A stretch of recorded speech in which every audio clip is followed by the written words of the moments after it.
Detailer's Roadmap Cruise Control, where we navigate the roadways of life, business, and everything in between. Hey guys, it's Kevin Davis from the Cruise Control Podcast, brought to you by Detailer's Roadmap. This is episode number 27. I'm here with one of my favorite people in the world. Honestly, it's the friendship that I've managed to foster with this man. I'm very, very thankful for. It's Renny Doyle. If you don't know who Renny Doyle is, then I'd like to welcome you to planet Earth and the detailing industry. But Renny runs Detailing Success, auto detailing training and mentoring, plus does product development, product creation with both P&S Cells with his own Double Black brand. And recently, which we can talk about, some of the Dynabraid polisher creation that's coming out that they kind of launched at Air Force One. So, hey man, I really appreciate you taking the time to do this. It's always a pleasure hanging out with you.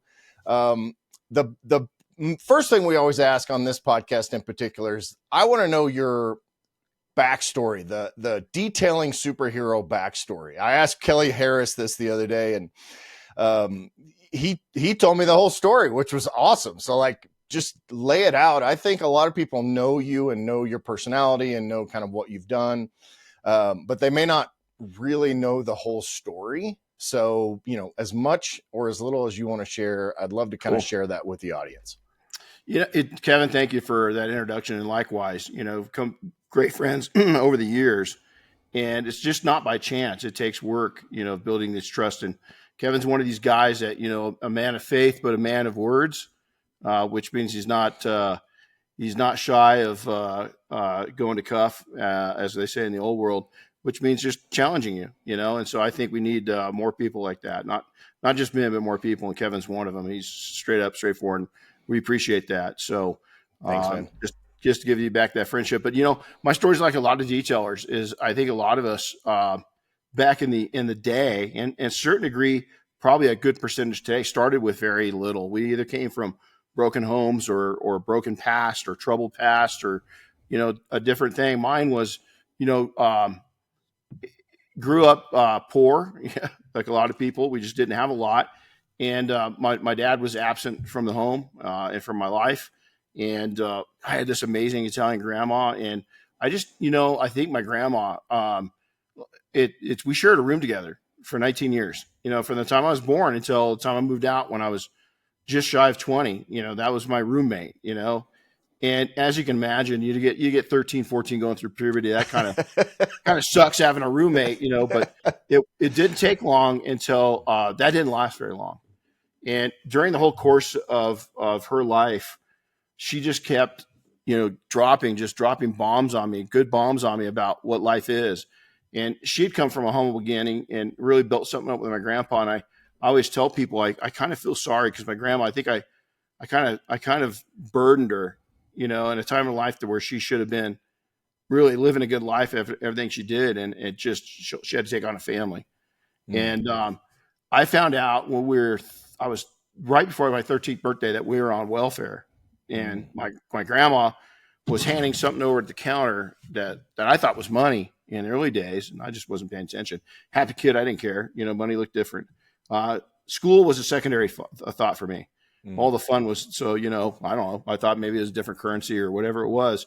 And I found out it was food stamps. And it just really it really bothered me because here's this proud woman that I already kind of feel guilty that I felt kind of like a boat anchor, She never made me feel that way, but I knew I'd slowed her down. And she's in her 60s at this time. She didn't even raising another kid. But yet she's doing it. So Kevin, I just by chance rode my bike out to a local airport, and I watched the guy doing aerobatics. Turns out it was Art Scholl. So guy was one of the pilots on Top Gun. The first one. Mm-hmm. Even when Goose got killed in the first one doing the flat spin, Art wasn't happy with that sequence of filming. So they got done. Jerry, the producer of it, was like, nah, it's fine. Don't worry about it. And Art, being the kind of guy he was, he's a perfectionist, which blended over on me and our detailing. Art went back to reshoot it. He didn't like the way it turned out. And unfortunately, when he came out of the flat spin or attempted to, we don't know what happened. He just radioed in and said, I got a problem. And then one more radio broadcast, I got a big problem, and plane went in the ocean, Pacific Ocean, and killed him. Wow.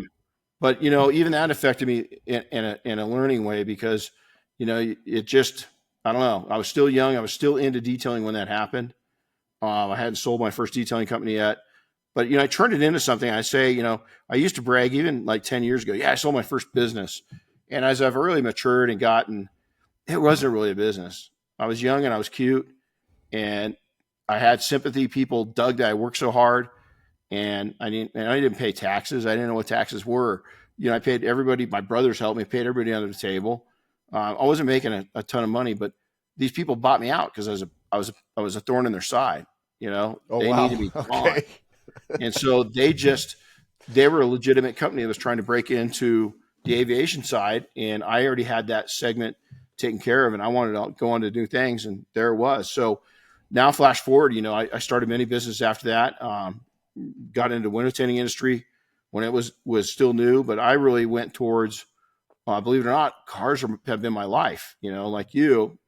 I'm a car nut. Although I don't build stuff like you do. I have a rule, is that anything I ride, drive, or fly, I don't fix, because it's going to come apart. So I'm not handy like you. that it's funny you say that, because I've had experiences. So every time I take this Cobra out that I built, it's a 65 Cobra replica.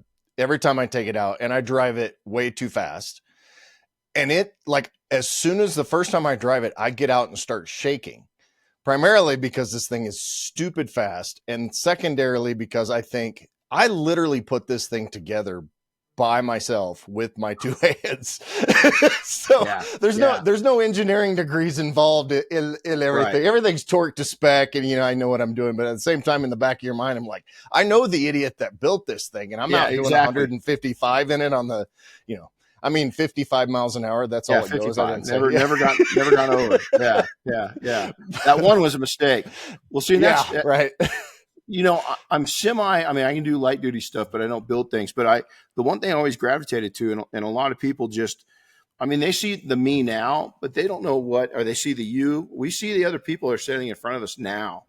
And a lot of times we're judging them off the now, but what we don't know is their past and what it took, to get there, and so, I've watched you and Michelle develop your empire, over the last, 15 years we've been friends, and it's one step and one brick at a time.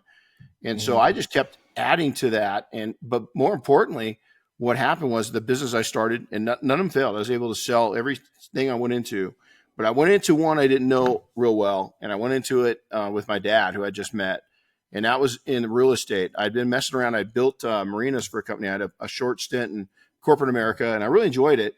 But it's that being your own boss thing kept calling me, right? But I'd never dealt with millions of dollars. I dealt with hundreds of thousands of dollars, but not millions. That gave me a whole new perspective going into a big corporation and seeing how everything was accounted for, and everything had a place. And really what it came down to too was teamwork, followership, leadership, and seeing how we did a lot with a few people. And that was an amazing time of my life. And then when I jumped in with my dad, knowingly, my grandma, she warned me, and he's not a bad guy. It's just how he was raised, and what his environment was. And sure enough, things just didn't work out too good for me, and a lot of the money I'd earned during my younger years was now gone. It was just gone. So guess what? I jumped back into. I could go back in and take a job, or I told Diane, I said, always regretted selling the detailing company. We're in a location now that I can do a lot of jets, do a lot of upper end cars, Sun Valley, Idaho. And I said, I'm going to jump back in, even if it's just temporarily, just to feed our kids, And so I got a part-time job and started detailing, and the rest is history. And it's again, they look at Kevin Davis and Michelle Davis, or they look at Renny Doyle and Diane Doyle, and they just think we just popped up like daisies like that.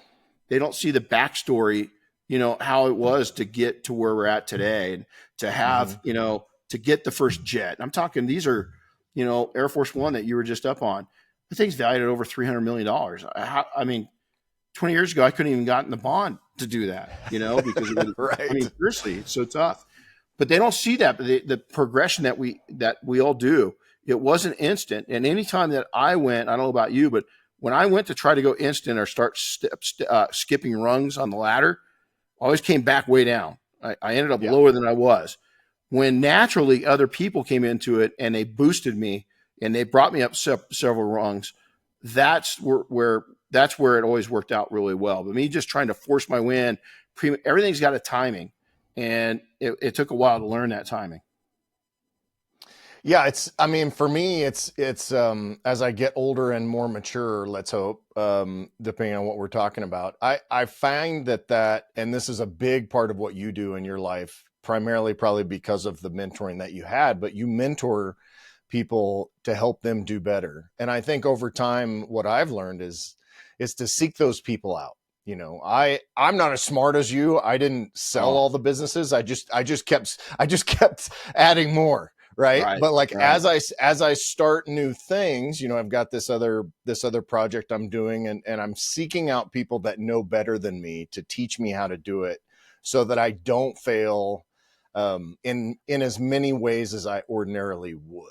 Not that failure is necessarily a bad thing, but I'm sure that's been your experience as well. Well, at a certain age, the failures need to be more realistic. You can't hang as much out. I'm still, it's funny because a lot of people, when they go into start a business, no matter what age, they could be 70. We've trained and coached 7-year-olds that got into detailing, and people say, "God, isn't that too old?" What's old? I mean, the person wants a part-time income or full-time income on a part-time schedule, and he's doing it. I mean, so who's to say he's wrong or too old or she's wrong? And the scale for old changes as you get older. Is that you look at, I'm 57 now. Well, 60's right around the corner, and I just don't feel that's old anymore. I'm sure people that are listening are 20 or 30 do, but you're going to find out, youngster, that as you come up through, if you don't take care of yourself and you don't stay active and you don't take breaks and you overwork yourself, you're going to feel old. There's the difference. Yeah. Age relative. Yeah. I watched this guy, got into horses late in life, right? Diane's always been into them. I've always wanted to have horses, but it's just never there, right? And I watched this guy that's a coach. He coaches and mentors riders, right, at various levels, but he's pretty amazing. And I remember responding to something. He was sharing something on how to take and get your horse's trust even more. And I put a response on there, and I said, somebody at 57 that came into riding at 55 years old, I'm a little late on the entry. And I said, I appreciate your common sense response and showing people how to do that. And he came back, and I don't know how that old guy is, but he goes, you know what? Age is relative to what? How you think. And he says, he says, I would much rather be a 55-year-old getting into riding horses than a 55-year-old getting into sitting on the couch and watching TV. 100%.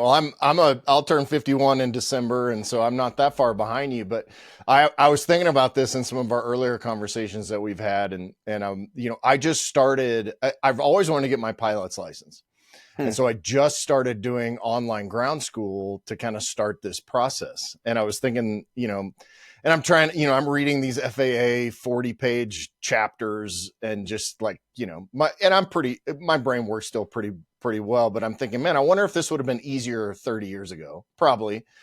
But like, to be able to start that at my age, like, it's not that big a deal. First of all, stay fit. Your mind and your body are both important. We were talking offline before we started that, doing some weight training, trying to get in a position, you tweak your back or shoulder or whatever. But like, the nice thing is you're super fit and you heal up in a couple of days versus you're super fit. I'm not. I'm in the worst shape of my life right now, and that's the other thing is it leads right in is, I got hypothyroidism. Thanks, Mom. I love her. I miss her. But it's something that she passed along, and it's really rare for guys to get it.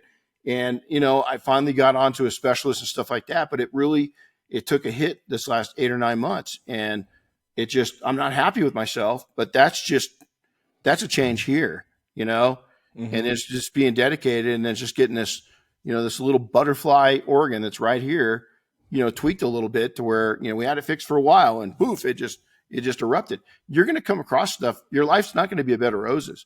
And let me tell you, the more successful you become and the more businesses you open, those challenges don't get smaller. They get bigger. You just get a little better, hopefully, at handling those challenges.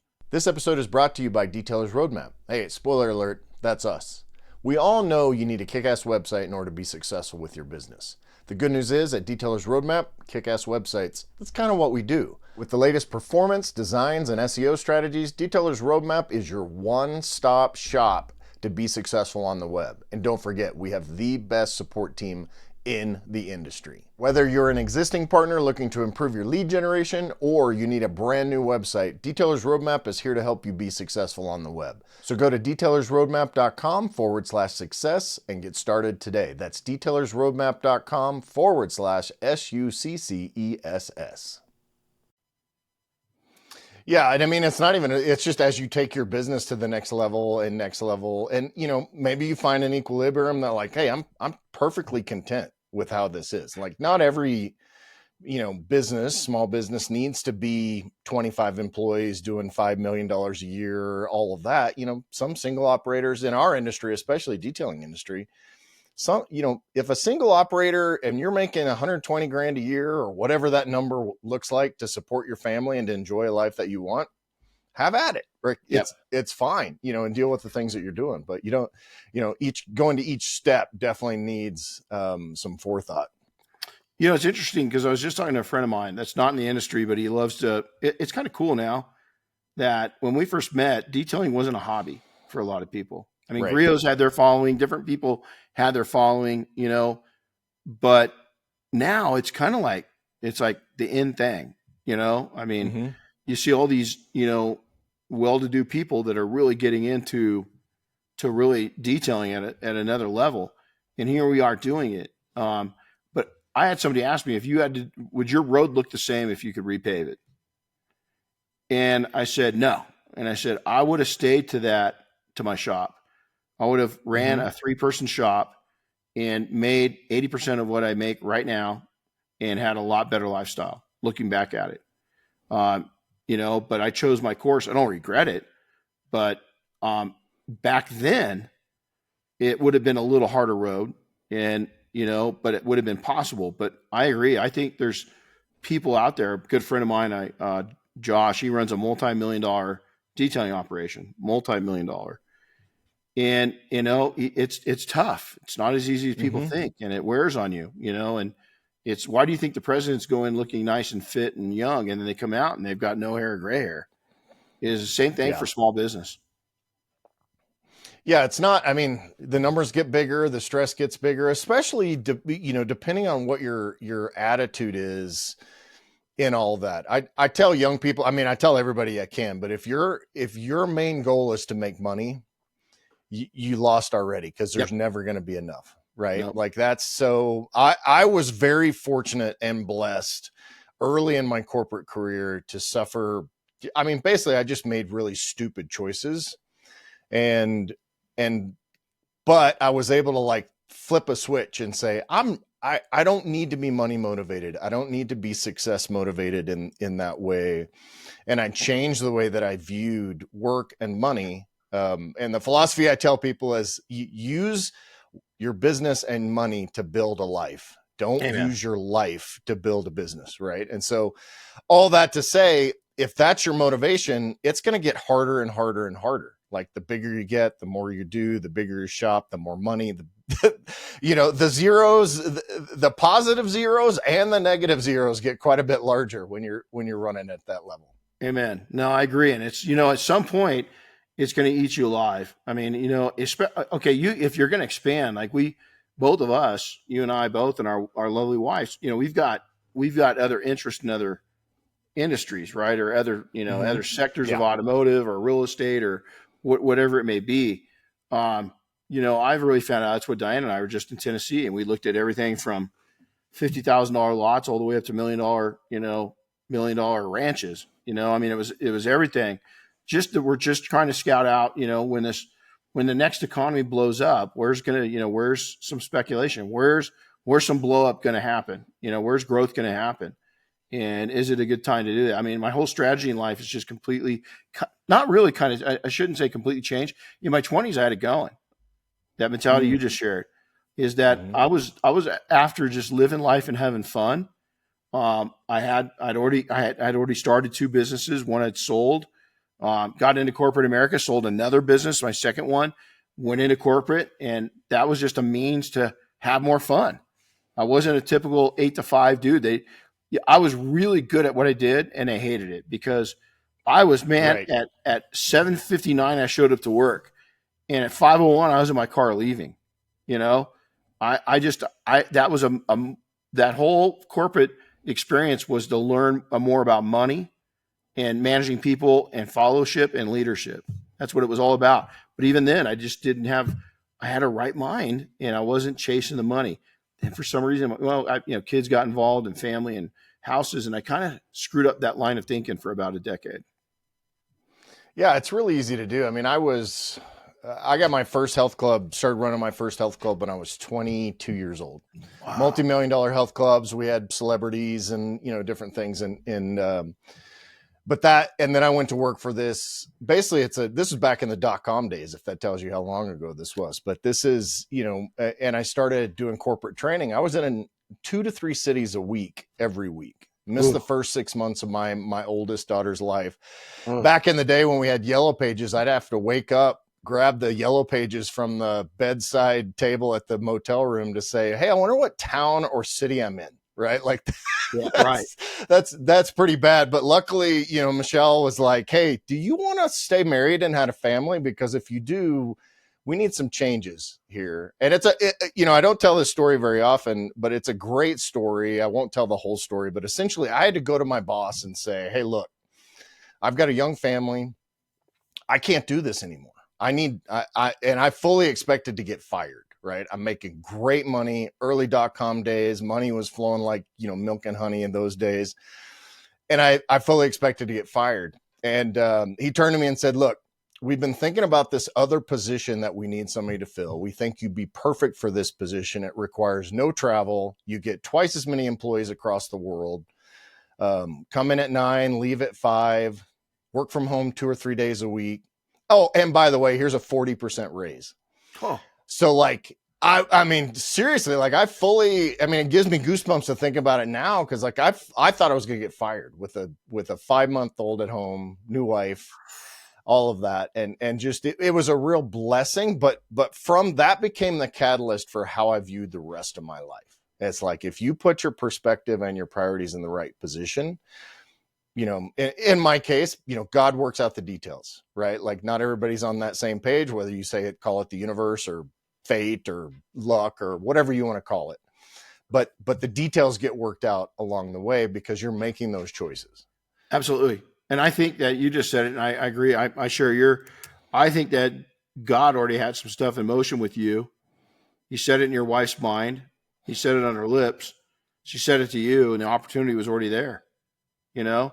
It's a lot of times we don't ask. It's the old story of in search and rescue is, the guys, they send a warning out that the big flood's coming, and guy sits there and tells everybody, hey man, I'm good to go. God's got me. And they send out a boat, and the guys, man, look at all my sandbags are working. God's got me. He guarantees he's going to take care of me. And they send a little later, helicopter to get him off the roof. No, man, God's got me. He gets up to the pearly gates and says, God, what the heck? I thought you had me. And he says, dude, I sent search and rescue. I sent a boat and a helicopter and you wouldn't get in. I did have you and you didn't listen, and it's the same thing is that, a lot of times we don't listen to what's going on, and having a spouse that has our six and, we'll know we're screwing up and will come to us when we're, not screwing up. We're go-getters, we're hustlers, we're going to go, we're going to go get things happen. A lot of times we'll get a little distracted and just put our nose into the air. So, it's ironic. Again, this sounds weird. So I got my student license back when I was 17, and Diane on this trip, she's going to start ground school here in the next couple of weeks. So she wants to start flying. Oh, that's awesome. We're going to fly together. So I'm going to go back through because a lot of things have changed. And it's pretty cool that you're doing it too. And I hadn't even talked about that. So I found this little school called Gold Seal, which is they've got great online training, great videos, inexpensive, and you can do all your ground training through that through that online thing. I actually was doing it at like 4 this morning. I woke up early and got on my That's iPad awesome. and started reading and that kind of stuff. So anyway, that's really cool. I think that's yeah, we'll have to go flying together. So my goal with this is completely not detailing related, but my goal is I want to be able to fly to Miami and then fly to some Caribbean islands, go island hopping a little bit. Hell yeah. In the Caribbean. So, cause you can kind of jump around. And now the problem I'm having right now is that my wife is not going to go to ground school. She is afraid of small airplanes. So we are currently trying to deal with that little issue along the way. So we're going to try to do some training flights or something like that to see if she can see if she can get into that. But so like along those lines, you deal with a lot of different ages of detailers and small business people. How are you teaching? Because you're like me, right? Like we're not just here to teach. This is your debit column, this is your credit column, this is the spending column, and this is how you do marketing and all that. Like you're helping these especially the younger men and women on how to do life, right? Like that's Absolutely. part of your objective and then your mission. How are you doing that? How are you educating these people about exactly what we're talking about? We got in our group, we've got in the detail off, we've got a lot of people that have gone out and done. I've got a couple of people, Shane up in Oregon, Mayfield. So when he came to me, he had a great business already. He's young, he's married, he's killing it. And, skill wise, he had skills. I mean, we really believe that we do change people's skills, and improve them. Even if we had this last one, half our people were brand new, half were pretty experienced. But we really utilize our coaches and our mentors, myself, and we bring out outside sources like you. And we just start literally just giving them, filling their, a lot of what we think is what we hear. And so it's Shane went from having a solid business and renting a house to now he's got 2 properties. He owns this shop that he's in. It's not leasing it. He's buying it. Doesn't have much debt and he's got a sizable amount of money in the bank and ready. We started a program called 5 and 5. And so we're all challenging each other to buy 5 new properties in 5 years. And so that's what we're the income that you realize from real estate is taxed at a whole different level of income that you realize from working with these, within your detailing company. Yep. So, we really, I don't know it all, there's no way. And I learn from the group as much as they do, because there's so many, I happen to believe, in the Guard, Diane and I are still part of the California Military Department. And, a lot of people down the generation that's here, that's active, the teens and 20s, they're a great generation. I don't think that they've got the numbers of greatness that past generations before them had. But you know what? The one thing I'm really seeing, Kevin, let's see if you're seeing this too, is they're not buying into what people their parents' age is in their 40s, 50s, and 60s bought into of just work yourself to death and get a gold watch at the end of it. Is they really want a purpose in their life. And that's really what we hone in on, is that we will see these young people overspending or buying stuff or making purchases just to impress really other detailers or people in the industry. And we really try to coach them and train them. That's the wrong way to look at it, and you don't own things own you. And so until you're ready to buy something and invest, you just shouldn't. And so, we're really we spend much more time training them on lifestyle and finances and good, solid business practices than we do the skill side. Skill side, I hate to say this, and I'm going to have people probably disagree with me. Skill side's easy. The skill side, we've got such great products. We have such great tools. We have such great technology. The paint on cars is different. It's not rocket science. It can be very difficult. I'm not saying it's easy, but it's much harder. The entrepreneurial side is much more challenging than the skill side. Yeah. I mean, it's, you could call them artisans, and I've experienced this in pretty much every industry. You have people that are good at whatever that thing is. But then they're not very good at the business side. I've always said that people like you, people like what I believe myself to be, is I could start any business in almost any industry. Amen. If you give me some background, I can be successful. Give me the basic information that I need for this, whatever that task-based thing is. But the business acumen, the marketing, the sales, the finances, all of those things, And I mean, we have it in our own circle, right? We've got people that are multiple detailing shops. Like you're saying, Shane doing real estate, you know, that I do real estate we've been doing the Burr method for a while, and Davis Legacy Holdings. And I kind of took a little bit of a break after this. I did one in Oklahoma City, and it damn near killed me and my brother. And so we took a little bit of a break from that, but we're getting ready to get back into it. The same thing, right? Like if you're not, so here's a little piece of advice, side note for anybody interested in what Renny and I are talking about from a real estate standpoint. Grab a book on Burr, which is BRRR. Sometimes they throw an additional R in there. Yeah. You know, and so basically it's buy, renovate, rent, repeat is kind of the refinance, repeat.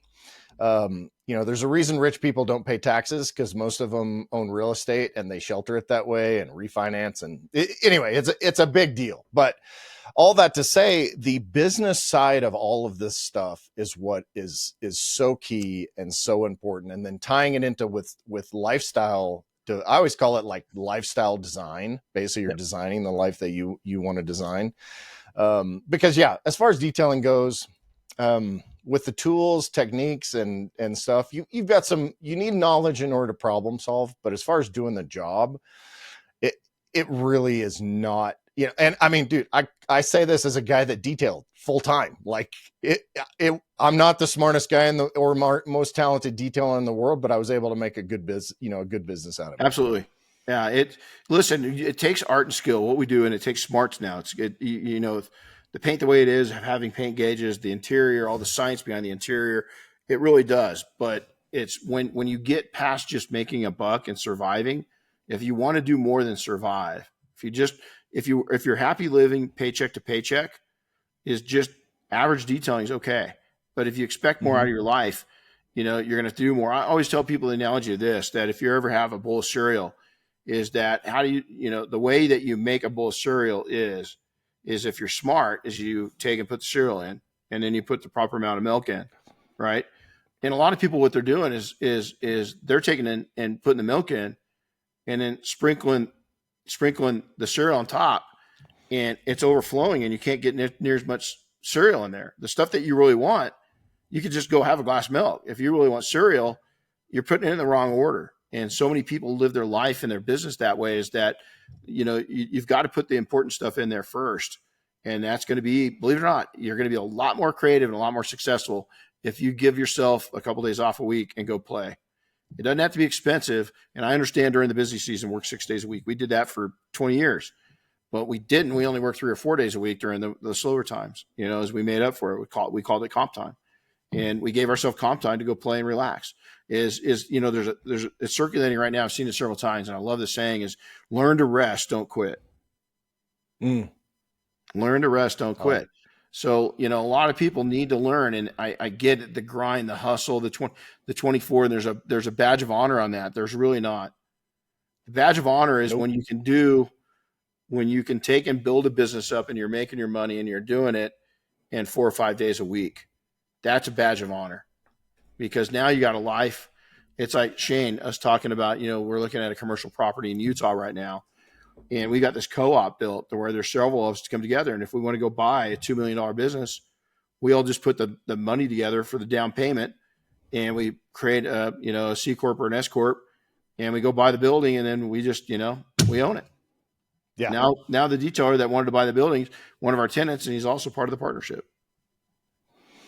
Yeah, that's super cool. And that cooperative agreement. And, you know, one of the things we learned when we were at Air Force One is the camaraderie side and the trust side of the mafia, which you kind of blessed us to be able to experience that, which I thought was super cool. But so let me ask you, here's a devil's advocate question. 'Cause you said work 6 days a week in the busy times.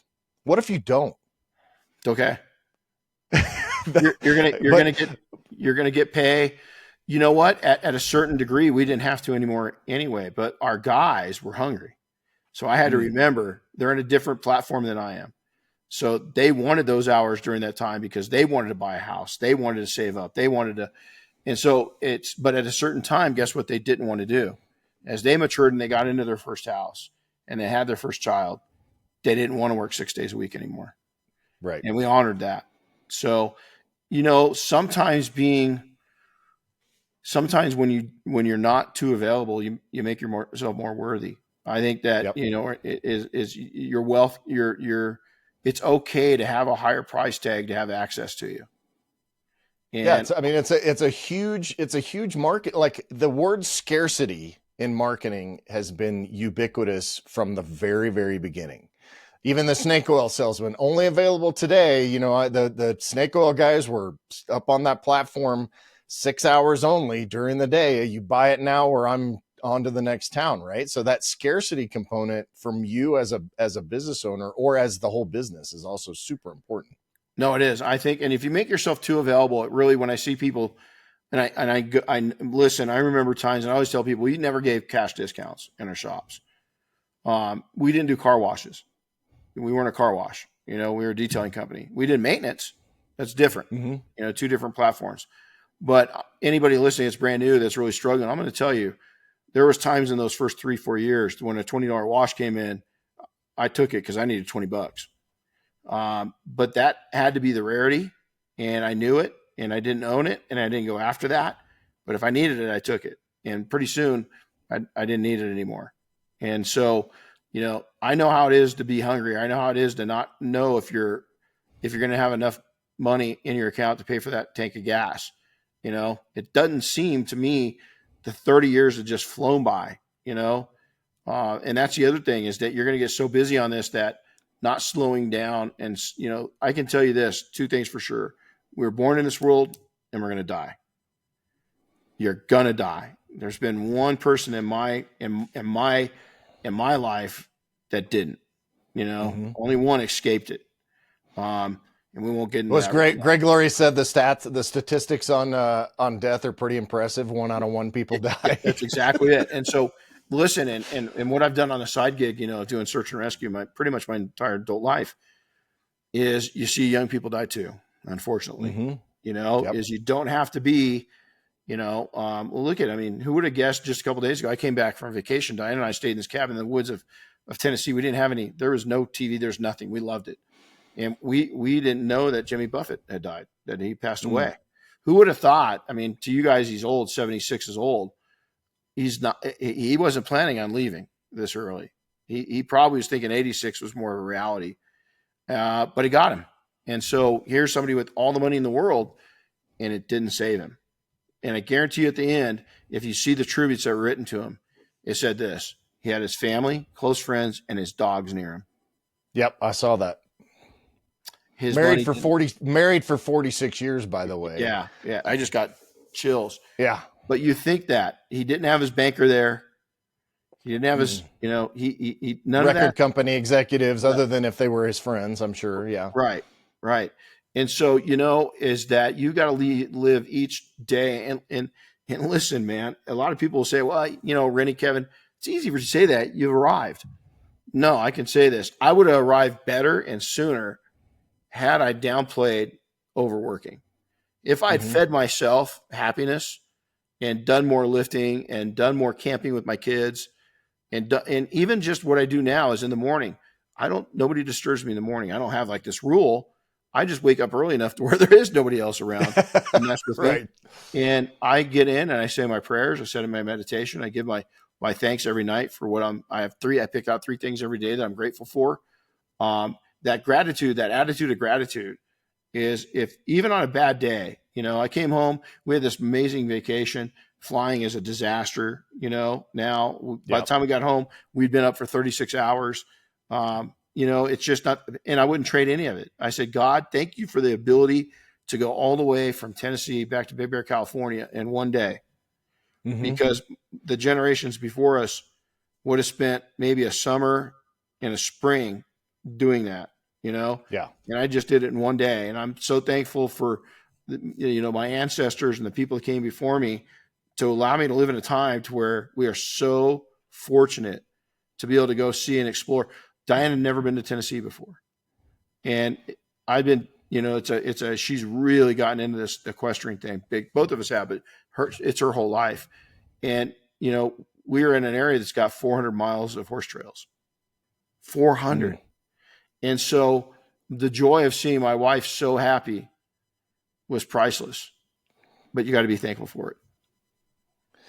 Yeah, and you kind of briefly touched on this hustle culture, right, which drives me absolutely crazy. And I think in the detailing industry especially, who are you hustling for? I would venture to say a majority of them are hustling for each other, for the accolades of other Yeah. detailers, which I think is dumb. But if you're, let me just say this, if you're single, you're 25, 27 years old, and you want to work 80 hours a week, go for it, right? Build your nest egg. If you don't have a relationship, if you have solid friends that work too, but you're able to get off on a Sunday and go hang out, work as much as you want, right? Like, that's not that big a deal. If you got a young family at home, don't make the mistake that I did, in particular, missing the first 6 months of my daughter's life, primarily because I didn't know what the hell I was doing. And so I used work as an escape, which I think is really, really common with men, especially. But, this hustle culture is just, I wish, again, we're older now, right? Like, we wish we had known this when we were 25, 27, 35. And I work too much. You work too much, right? We both do. We could do it, but we're in that balance. I took this summer. We have like 65 days of summer, like you guys up in Big Bear, right? Yeah. We're in Montana, and so we have very short summers. But Michelle and I made a commitment earlier in the summer to say, look, yes, the shop needs to be finished. We're building this big shop. Yes, we have this to do, this to do, this to. We're not going to. Like, we went camping multiple times, floated the river multiple times. We, spent time together. We've been running in the morning, all of these things. And looking back at this summer, which is, we're recording this in early September, it's pretty much over. Pretty much. Now, I spent the week, I spent Saturday, a little bit of Sunday out in the shop doing electrical. It's not like it left. It was still there when I got back. Right. So, Amen. So that's a great. I'd love to get your feedback on this. So in my 20s, I was so adventurous. I never changed much from the time I was 8 or 9 till I was 30. It was all about, I've worked since then too, doing yards and everything else, but I never overworked. I always left time to play war games and to, and I'm not talking on a computer. I'm talking with BB guns. BB guns, and we did BB guns with like a 3-pump rule. Yeah.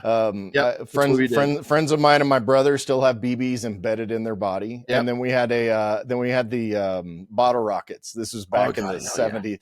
Yeah. In the 70s in Texas, you could still buy bottle rockets. If you never had a bottle rocket war, you missed out. Oh, you did. You totally did.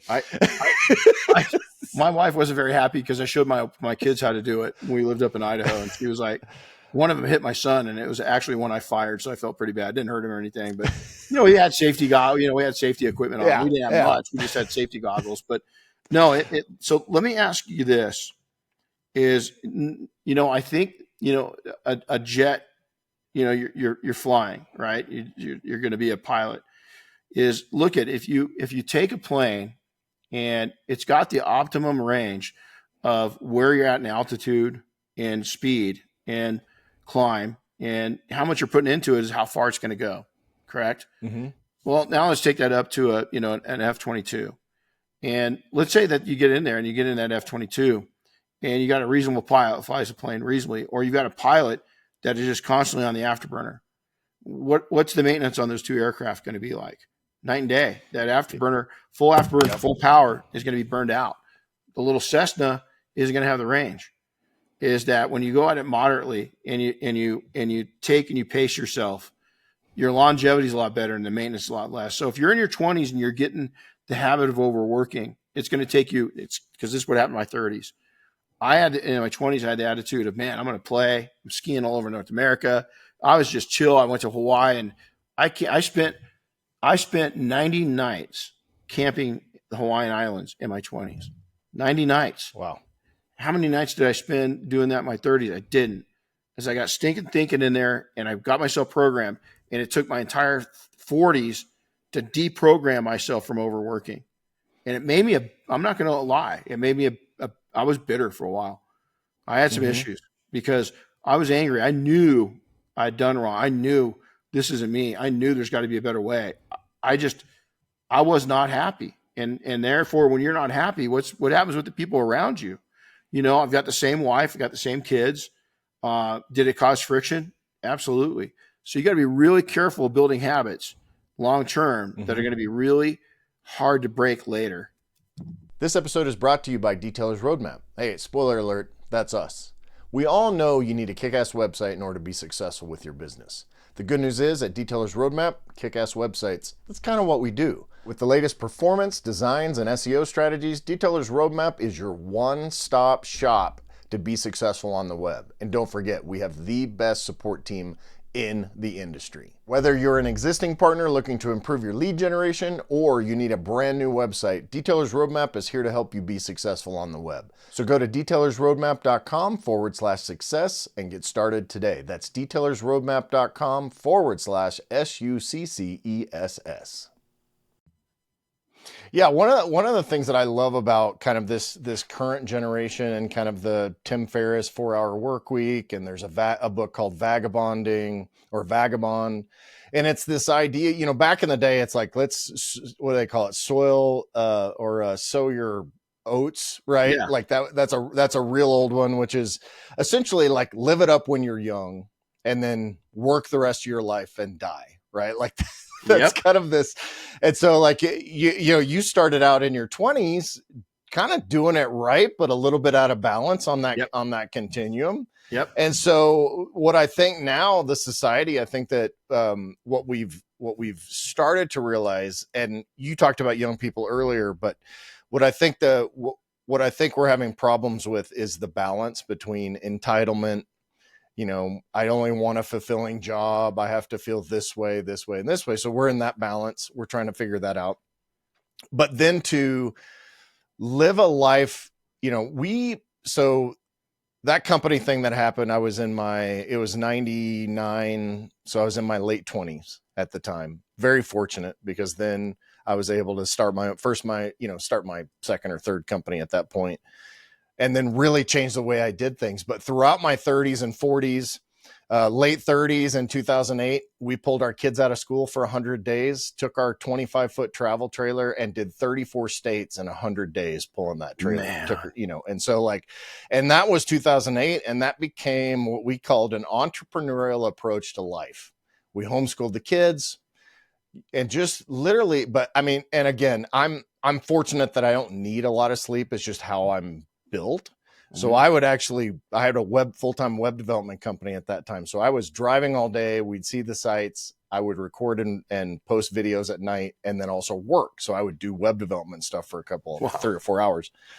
So I wouldn't want to do that all the time, but I had this balance, and that started this kind of philosophy for Michelle and I. And that's why she was able to do the Rebel Rally, and we built her Jeep, and we've done, she's had 4 builds in SEMA, all of these different things, but it's trying to maintain that over life. So I'm fortunate that I kind of skipped that 30s overwork myself kind of a thing. And so I'm very fortunate with that. I love your analogy with the F-22. I have a friend of mine is actually an F-22 pilot. Because if you're on the throttle all the time, you can't complete the mission, right? Yeah. Like that's a perfect analogy, is the F-22. But even a Cessna, when, Michelle's like, too many people die in small planes. And I started, so I'm a data guy. I'm like, all right, I want to see if this is true. First of all, it's not really true, but do you know why most people die in small plane crashes? Because they run out of gas from poor planning. That's the number one root cause of small plane crashes. It's because you have 4 hours of range and you decide to go 3 hours and 59 minutes and you forgot about a headwind, or you forgot about, descent or whatever. And then you're out of places to land. So I think in my mind, so many people in their 20s are doing that same thing. It's like, don't forget, you have a range that you have to, you need to pace yourself and to make decisions all along the way. Again, we're harping on this, but build that life while you're building your business. Not hard to do. And the discipline's hard to do. The discipline, the actual actions aren't too tough, but the actual actions itself. But if you're disciplined, what do they say? It's, 10,000 hour rule. If you do something for 10,000 hours, it's going to be, you're a master at it. Right. Mm-hmm. So you got to figure out, okay, 10,000 hours of living the right way. How many days is that? How many weeks is that? How many months is that of just doing it right? And you'll never change. That will be a habit that will last the rest of your life. I find that, I see a lot of people that are my age, that habits are hard to break. And for me, I love change, Mm-hmm. I don't like to do the same thing. I like different hobbies. And when Diane said that she'd go to flight school, I was like, oh, heck yeah. So, I immediately start looking at, she might get her sports license first. We'll see what she decides to do, so. Yeah. I mean, it's a philosophical way that you look at life. It's not task oriented necessarily. It's like because everything else gets wrapped up in that. Like, if you're 25 and listening to this, just starting a business, it's hard, right? It sucks. It requires a lot of heavy lifting to get there.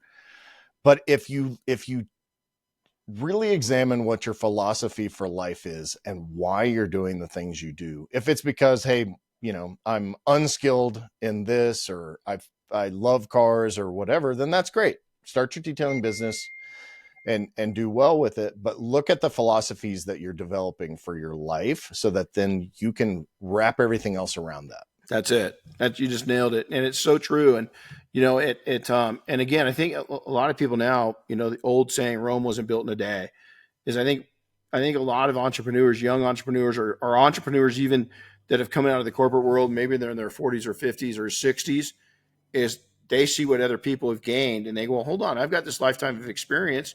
I should be able to get there in a year or two. Man, probably not.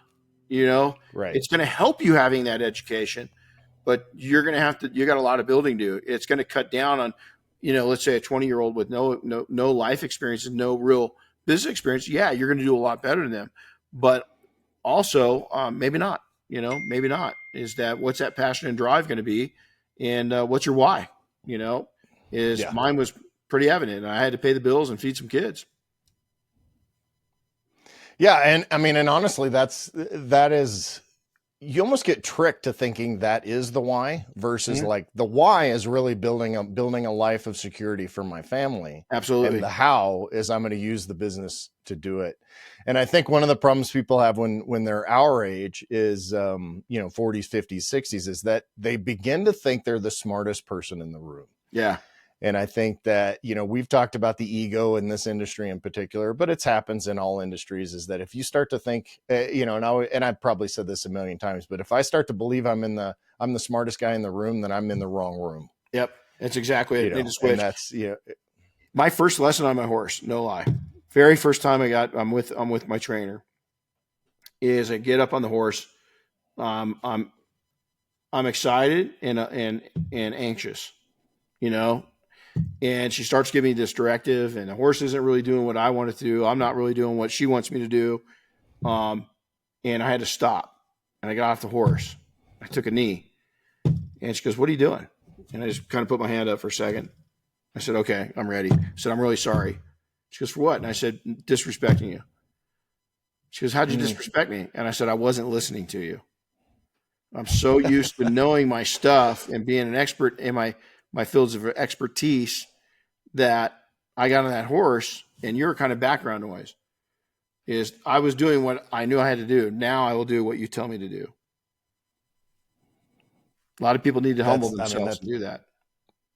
Yeah, 100%. Because I don't care how smart you are. There's always somebody that even if you're brilliant, there's always somebody smarter. And there's definitely always someone that has either more experience than you, more common sense, a better way of doing it, a different way of doing it that you haven't thought of before. Especially like when you're dealing with something like, and it's interesting because your attitude there created almost a sense of anxiety, not even, intentionally. We were talking about this with dogs the other day. We have some people that in our lives that don't like dogs and are afraid of dogs. And I'm like, well, those are the people that are going to get bitten faster than any other person. And the same goes with horses. I've spent a lot of time around horses also. And, that fear and anxiety with a 1,500-pound animal can get you hurt real fast. I had this horse named Kirby that we were moving cows in the wintertime. So it's all slip. I mean, we're on ice. So he's got, he's got the shoes and all that, but I was nervous because of the ice. I was thinking, well, how sure-footed this horse is. He had slipped a bunch of times, and truth be told, Kirby's kind of a dickhead anyway. I still know this horse, but Kirby, I wasn't really paying attention because I was thinking about the ice, and he rolled over. He literally tried to roll over on top of me. I managed to get my boot out of the stirrup just in time to pull myself out from underneath him. So, he was trying to show me, it's like, hey, if you're scared, let me give you something to be scared about. Basically, let me see what I can get away with. And so I got back up on Kirby, and I could feel him lower his right shoulder. And I pulled so hard on those reins that I thought I was going to pull it through the back of his head. And we spent about 5 or 6 more hours moving cows, and he was pretty well. Yeah, he was pretty well behaved after that. But all that to say, you have your philosophy, your feelings, and your ideology can drive a lot of things. You just nailed something. I jotted it real quick. Horses and dogs don't only sense things, customers do. That's a good thought. Yeah. When you're overstressed or you're desperate, people sense that. And when you start selling things you truly don't believe in, it's going to come back on you. Always love what you sell. And we had a young man, I think he was 20, and I love this response. And I think, Kevin, you're going to love it too. I ask everybody, what's the main reason you're here? Why are you doing this? Why are you going into business? Why detailing? And we got to this one young kid, and he goes, I just want to smile a lot and love what I do. Wow. And I was like, all right, I'm done. I retired. Yeah, I was like, yeah. And it was the theme the entire time. We always tell people, it's a pyramid, it's a triangle, is that the most important thing in that foundation is you on the top. You're going to set the pace and the attitude of everything. And then down from there is relationships, is you've got to build really strong relationships, and then marketing all that you've got. That's the foundation. That's the bottom pillar. But if you just concentrate on those 3 things, of you being sound, of you being solid, of you being able to deliver, of building solid relationships, not just with customers, but behind the scenes. Mm-hmm. I think the reason why a lot of times, you guys have been married a long time. Diane and I have been married a long time. We have these escapes. Our kids are grown, right? Is I think why now it's catapulting. Business is just, it's going. I've got so many different opportunities popping up in different areas, is because I'm of sound mind. I'm comfortable with who I am. I know what I want, what I don't want, but my relationship is so solid, is that I know Diane, when she knows I'm on point and I got to do something, she'll tell me, hey, don't worry about your clothes. I want you concentrating on what's important. I'll take care of your clothes. And it was cool because there's a thing on Netflix about the quarterbacks, the 3 quarterbacks. And it was last season. And Kirk Cousins, his wife said a similar thing. She was getting him ready for a game. And she goes, yeah, I pick out his clothes that he's going to wear for the after game interviews. And I want him to concentrate on quarterbacking. I just want him to be able to concentrate on winning that game. And he came out at a later time in another episode and said, yeah, he says simple things like, my wife, it's such a huge part of my success is I don't have to worry about what I wear. Is that I'm so focused on what I do and my job at hand. And my wife is so supportive of that. She takes care of all the behind the scene things. Massively important. If you've got a relationship in trouble, that's going to show up in your business. If you're hurting or you're sick, that's going to show up in your business. This plays a lot with this. Your mouth. Yeah, because we've known people that are great salespeople, but at some point, a lot of that, if someone's selling something they don't believe in, eventually that facade shows some cracks, right? And that's where you kind of get this. There's this weird, eerie bullshit meter that comes up, right? Your antenna kind of go up a little bit to say this person's not really believing what they're saying, or they've got something else going on, or they're distracted or whatever. So I love that. idea of being, I want to basically do something I'm happy with, that makes me happy. And so I can make other people happy. Yeah. Right. And we don't have it all figured out. I actually about 2 weeks ago went through and I audited all of my businesses, and I've got way too many brands, way too many businesses. And I said, okay, where am I at? Everything that I'm doing, what, how much time is it requiring? What kind of revenue am I getting? And is it worth it? And how should I change those things up?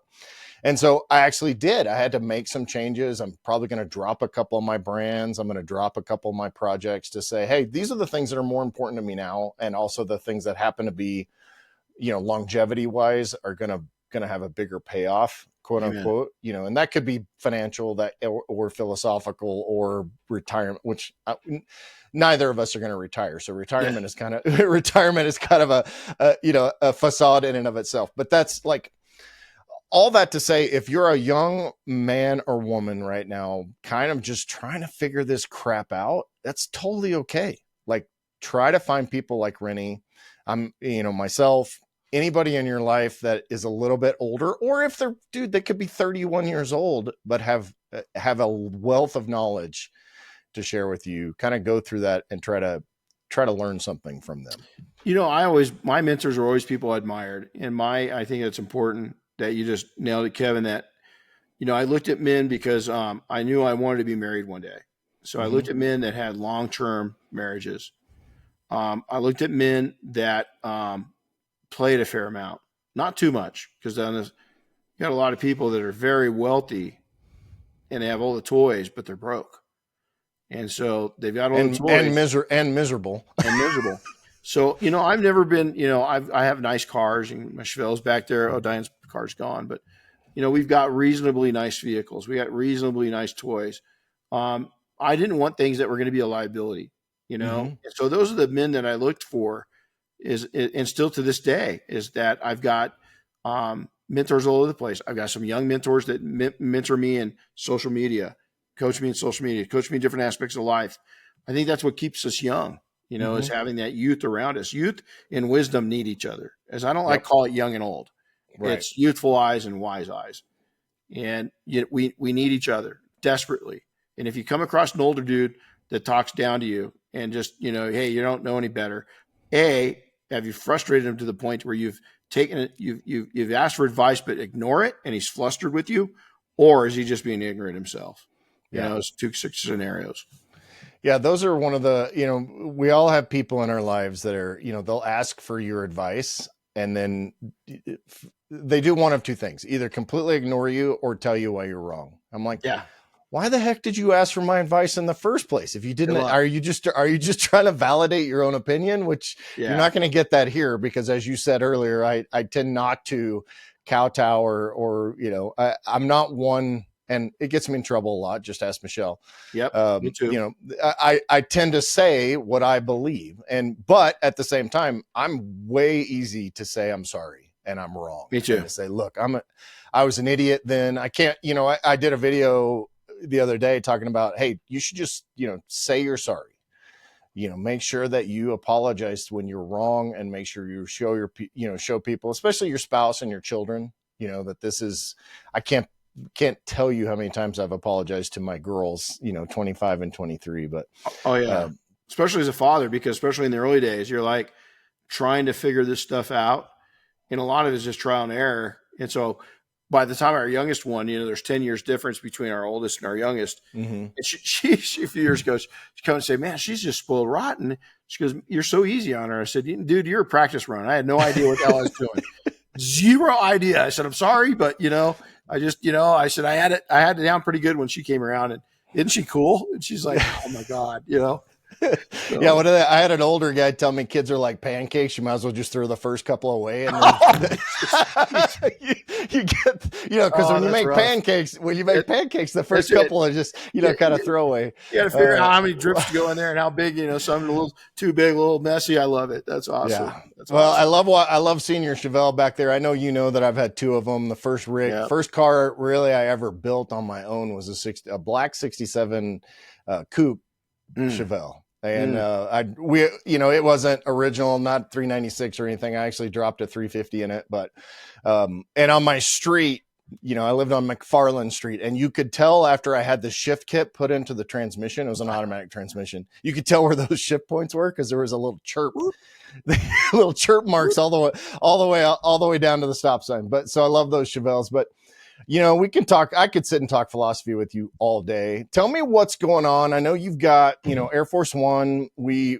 had this great conversation in Air Force One, and pretty much you and I, we solved the hunger crisis, the Ukrainian crisis, and cancer all in one time. Unfortunately, that interview was lost because we had some audio issues. But it's because the Ukrainians got a hold of it, and they didn't want to, they didn't want to hear our peace treaty. That's right. They got sent to Putin or whatever. But so. We're a few weeks removed from Air Force One, so much so that you've already done Car Week in Monterey, which was, I'm sure, a blast. And Chris and Emery had an opportunity to go out there and hang out with you guys, which would sound like it was a great time. But he's like, dude, we worked our asses off. I'm like, great. Well, I want to go to Car Week too, but I think I'll ask this other guy. Yeah. Exactly. You need to come out there. It is a fun. Boy, those two. First off. Chris and I, we could find out we could get in trouble real quick. He speaks his mind also, which is good.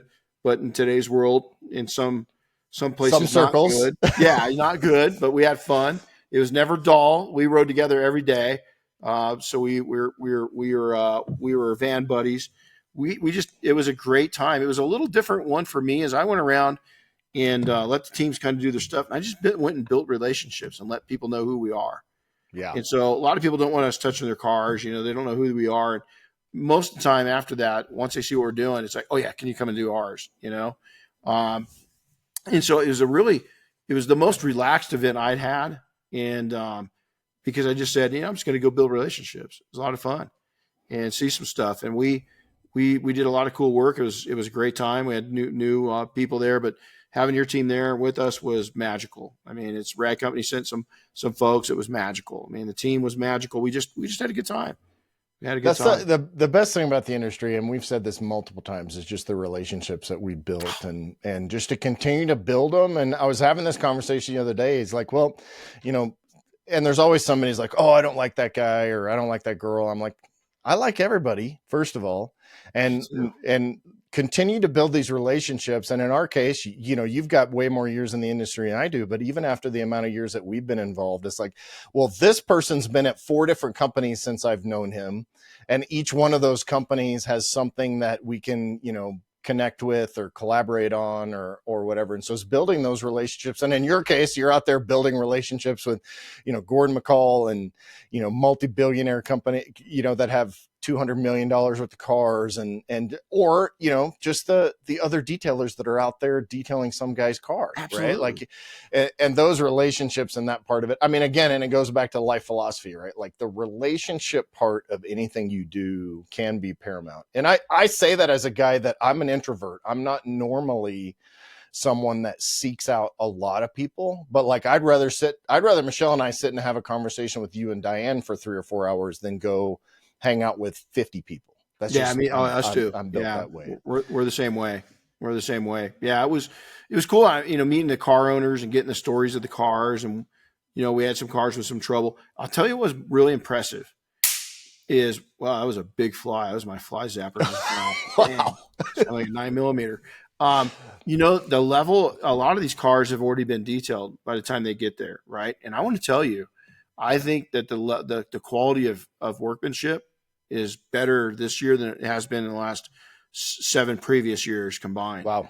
It was there's some folks out there that there's some skill sets, and now we just got to hope those skill sets are being met with business skill sets, and they make money, make a life. But it was, the quality of the work was really impressive. We didn't see a lot of torn up vehicles like we have in the past. I don't know if it's the owners of the car starting to be educated on what detailing is, or if it's truly, the detailers are starting to impress the owners to where they are looking for quality. But whatever's happening, the detailing that was done on those cars was the highest level I'd ever seen. That's great. Cause I mean, those cars are like, I'm going to have David Fermani on here. And David, I mean, he's the guy that takes the whole freaking car apart. And oh, by the way, it's a 1 of 1. So if you don't know what you're doing, you're really screwed. But right. these are not like your average Honda Civics, even a brand new one that costs 40 grand. These are cars that are irreplaceable. So if you don't know what you're doing, so that speaks very well to the industry as a whole, and what the industry is doing to educate themselves and, further that craft. Well, it's really cool to run into other professional detailers. And like you said, I mean, first off, I would never have a conversation with somebody and lead it off to where, oh man, I don't like that for a person. Why would it even come up? Yep. I mean, there's people in this industry that we don't see eye to eye and nobody knows it. Yep. Maybe a handful of people on each side do, but in general, you'd never pick it up at an event that we are not. Honestly, a lot of people would say, I'm thinking of one person. You'd think we're actually really have a lot of mad respect for each other. And the dead truth is opposite. We don't. Yeah. But we're professional enough to nobody else needs to know that, and I think that's really clouded in society now. It's not an industry problem. I just think too many people. I had somebody at Monterey, matter of fact, start talking about somebody and said, oh, wait, hold on. I got that person's cell number. So before you talk about them, why don't we get them on the horn? Because I don't want to hear bullshit. And so I said, if you're going to talk about them, let's get them on so they can hear it. Is that cool? And shut them down right then and there. Yeah. They didn't say it was over. So that's my philosophy from now on. I don't want to hear it. I don't have the middle. And this is another one. A young student shared this. He said, this kid, get this. This kid decided he wanted to be an entrepreneur. He was working at like Walmart. Okay. And he goes, I was born poor. I have a poor person's attitude in life. I'm not highly educated. I've been educating myself on business and proper etiquette and everything else. He was fine tuning himself. He came to a point where he goes, listen, if I'm going to start this company up, he worked at Walmart, and then he got a job he's a manager at a car wash because he wanted to be around cars to get to know him. He took and moved out of his apartment and lived in his car for 3 years to save money to start his what he called his empire. Wow. And he goes, I don't want an empire that is, I don't look at making millions. I want to live a great life, and I want to have a positive impact on my life and other lives that I come in contact with. Wow. And he goes, but I did that to where I won't have a problem starting my business and running it. I'll have enough money in the bank that surely I can get through the first few years without even a worry. Yeah, that's a lot of commitment. And, like you said, he's a young single person, right? You could go live in your car. If you got, if you got 2 kids at home, would not recommend, but relationships are so key. And to be able, like we've talked about it multiple times, but I built our whole brand, all of our brands on being Switzerland, right? Like I love it.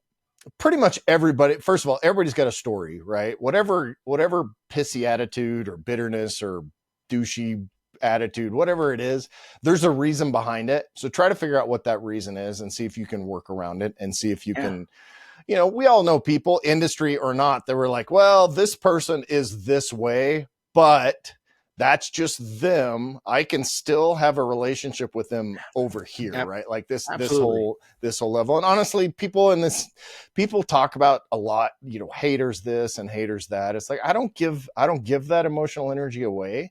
If somebody hates me or dislikes me or doesn't like what I'm doing, that's kind of their issue. Like I'm doing the best I can over here, but if you don't like me, I'm not here to give my emotional energy away to worry about whether or not you like me. Right? Yeah. Hey, you're still watching me. I gotta tell you, you're not my hater. You're a fan. You just don't admit it. You're still watching everything. I mean, that's called a fan. So yeah, no, I agree. It's we went through. I had an adjustment. I had some attacks going on.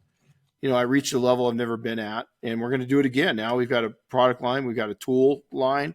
So I'm going to stop with one. And so, you look at this cancel culture, that's out there. And, I myself I stood up for somebody that I really enjoy in the industry was getting kind of attacked. And I wrote an email and just said, enough's enough. And this is what's going to happen on my behalf if this doesn't stop. This is wrong, and I want to end it now. And we'll see where it goes. But I'm not going to sit there and complain about cancel culture and then watch somebody get attacked unnecessarily. It didn't need to go there. But, I was underneath that scrutiny for a couple of years. And I want to tell you, Kevin, even at Monterey, a couple people came up to me and said, man, you're not as talkative. You watch a lot more than you talk. And I go, well, it could be from what I went through, but it could be I'm maturing. Yeah. You know, I'm not going to say that. I said, I'm mindful because now of everybody, I realize how quickly people that you call friend or a colleague can turn on you and really turn your life upside down by just sending some missed messages of untruths down the pipeline. So I said, so I am more protective. But I said, the thing that bothers me most is so few people are willing to step out and say, hold on, I call foul, because then themselves become a target. That's the audiences we have now. That's the reality in our world, is that the answer is, when you don't like somebody, you attack them. And then if somebody comes after the defense, well, then you attack them too. Yeah. And we see it all the way in politics, all the way down to within our industry. It's really sad.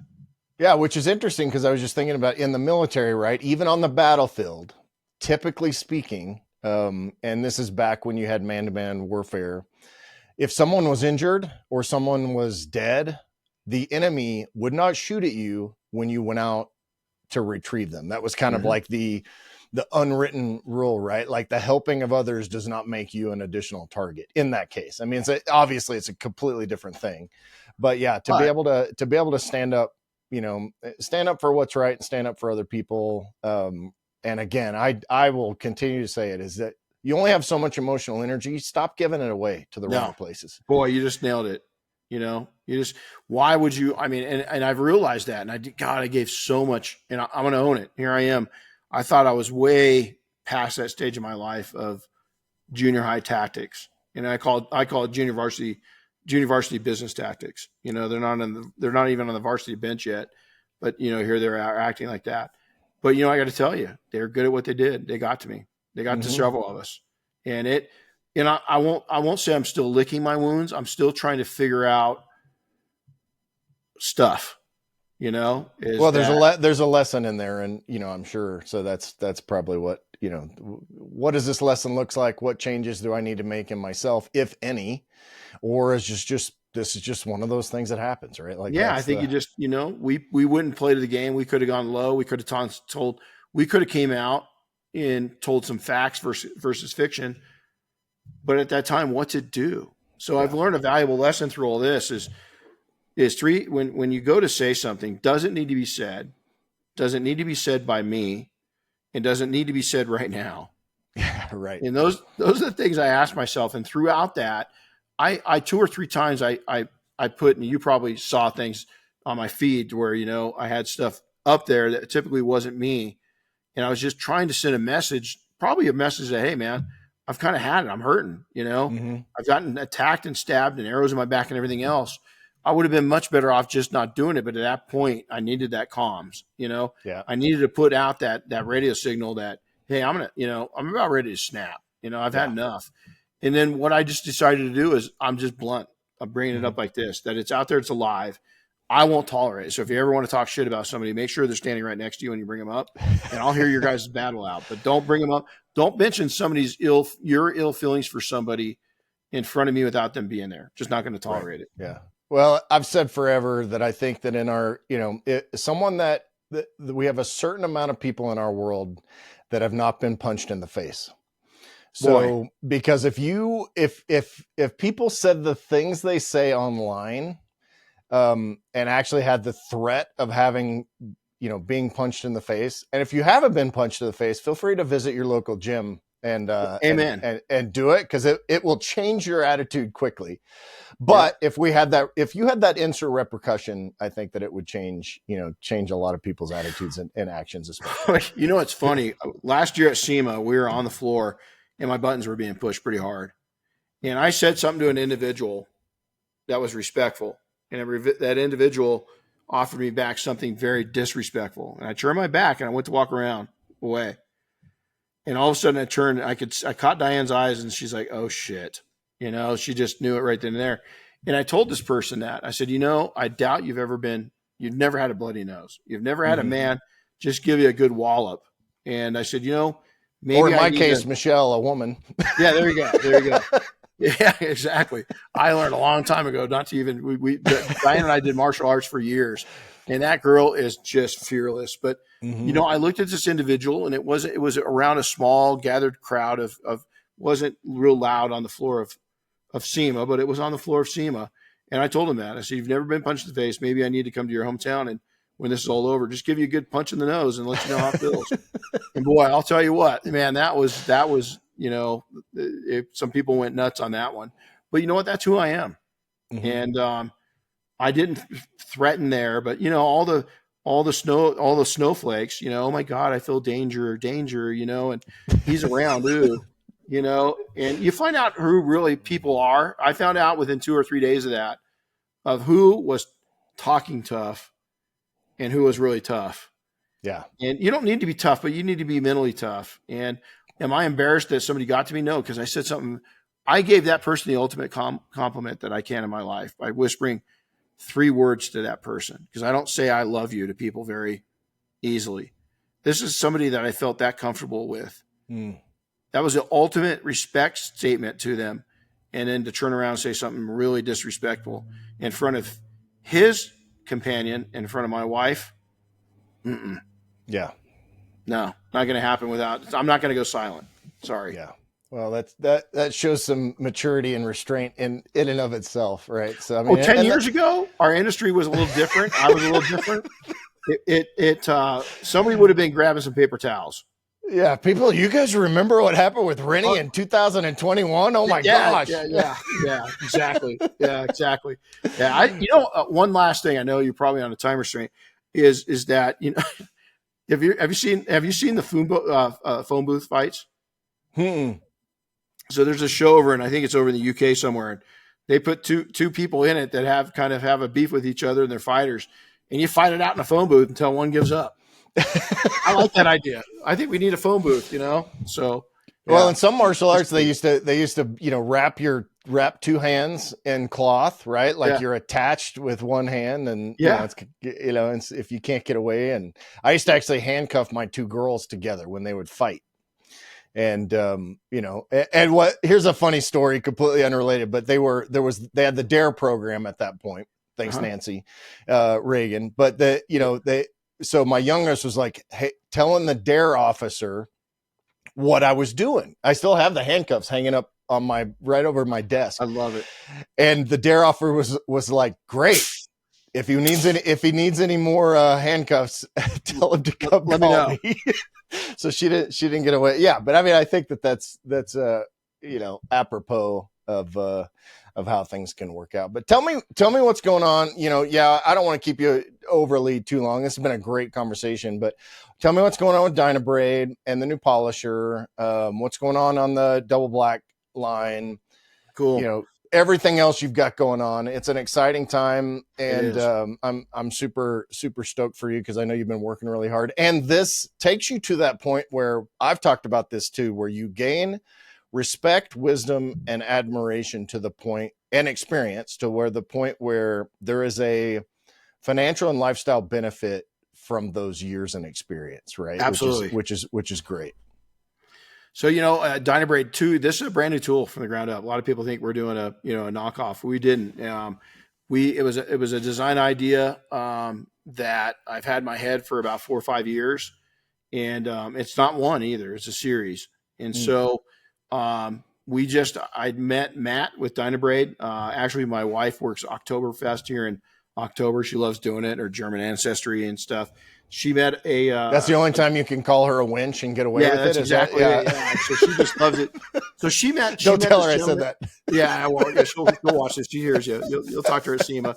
But she introduced me to this couple that she had met, and it turns out Matt was with Dynabraid, and he's on the abrasive sides, and he's a car guy, and we both had Baja bugs when we were kids, and we just really hit it off. He's former law enforcement, so we got my contract with Flex Tools ended, and I couldn't get Flex. They're in a great tool company, great people. I still love them.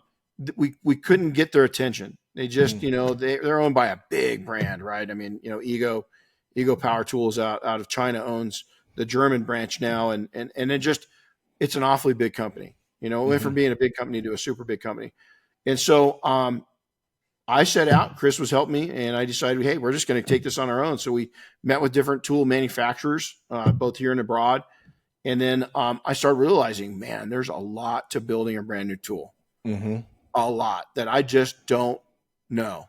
And so I talked to Matt and said, well, you think Dynabrade would be interested? And we took the design. We all signed on the dotted line, and they loved the idea. And we've been a little over almost 3 years in the works of engineering it out and designing it. I mean, the hardest thing is the body's real elongated. So it's a longer polisher. So I'm not tall. And so, but I like to drop my hand back, and I like to I like to choke up on it too.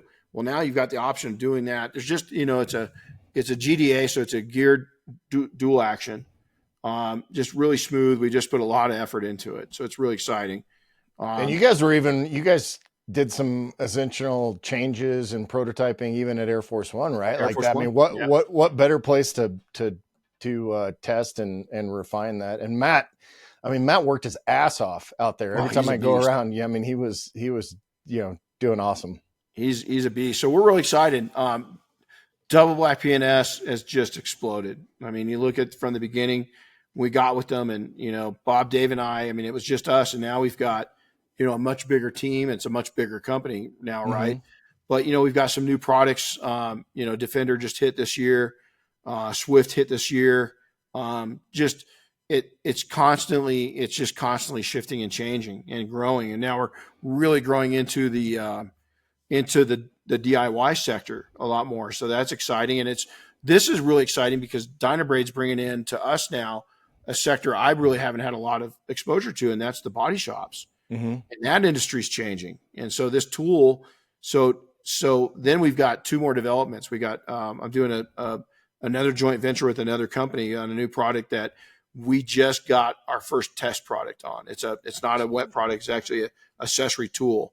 And so, we were blown away. I mean, the first testers, we were just blown away. So I've got a meeting, tomorrow, we're hoping that will be out by SEMA.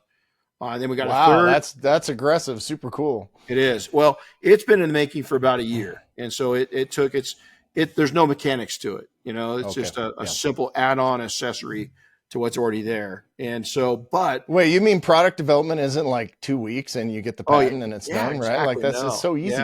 Yeah, exactly.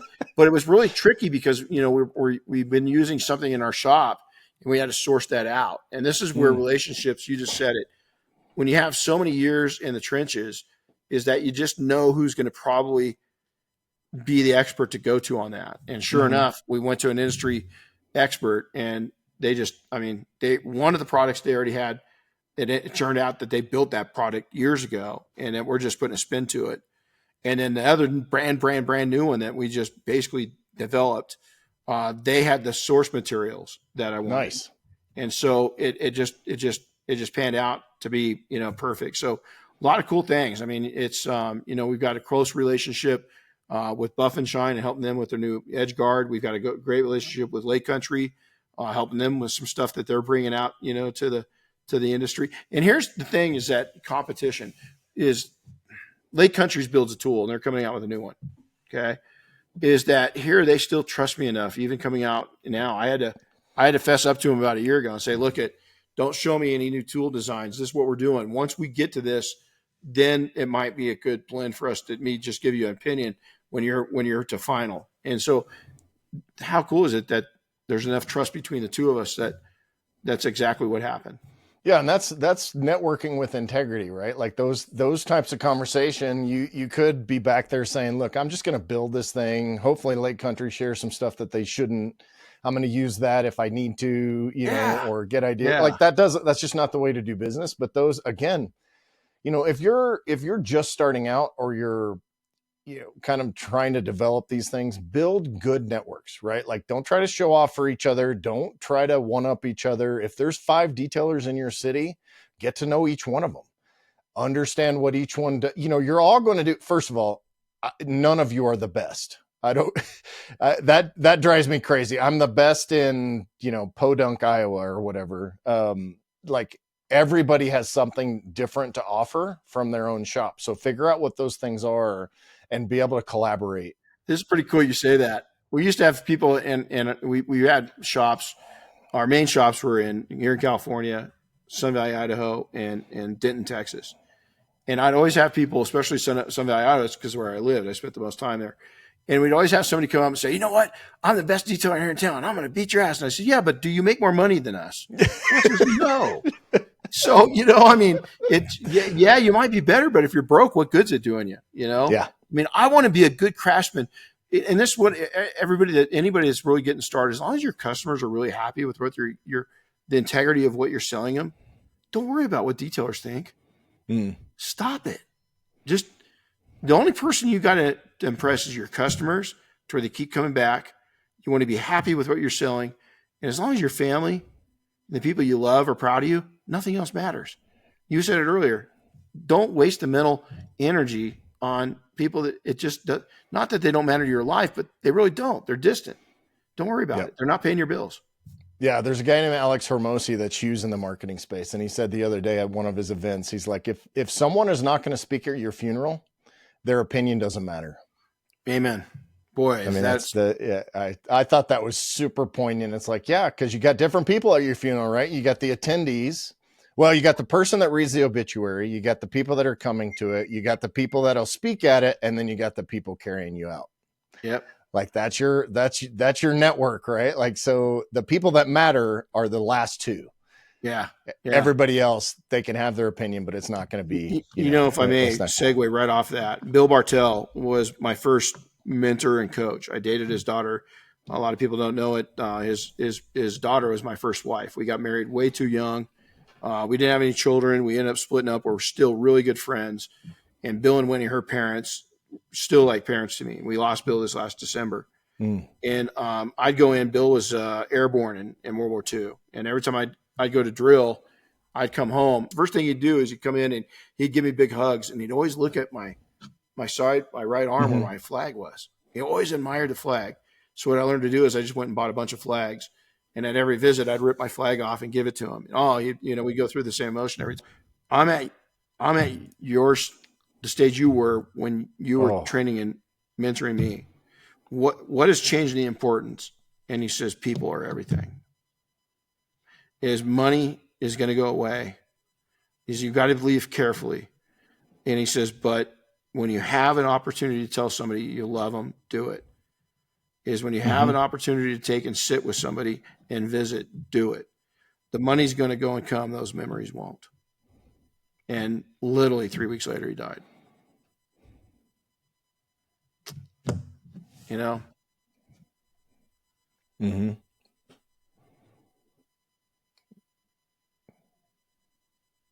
Wow. That's I mean, as Mike Rowe says, right? That's a great place to land this plane. And, I think that, our relationship, dude, I mean, there are not a lot of men that mean to me what you do. We only see each other. We only see each other a couple of times a year. But yeah, I love you, Renny. I'm proud to call you my friend. I appreciate everything that you do. So, hey, we're going to find you. Where do we find you? We got detailingsuccess.com, which I know we're currently Detailing Success on Facebook and Instagram, working its way through a new website with that. So, we're going to build a website. So we're getting through that process, which is awesome.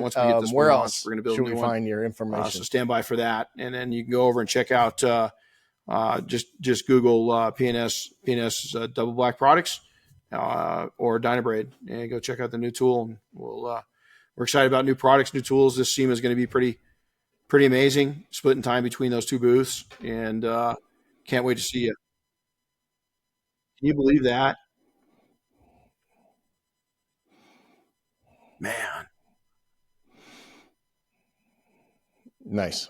And we're only like 7 weeks out from the time we record this. So this thing will launch probably a couple weeks before SEMA. You got to come through and learn your way through and navigate through it. It always comes up fast. One of my favorite times of year. Continue to, and I think your mentorship and coaching of not just people like me, but the younger people that watch you and are influenced by you. I can't think. You're a true entrepreneur. You're a man with that has the love of God in him and the love of respect. And I just think that you two have brought so much to the industry.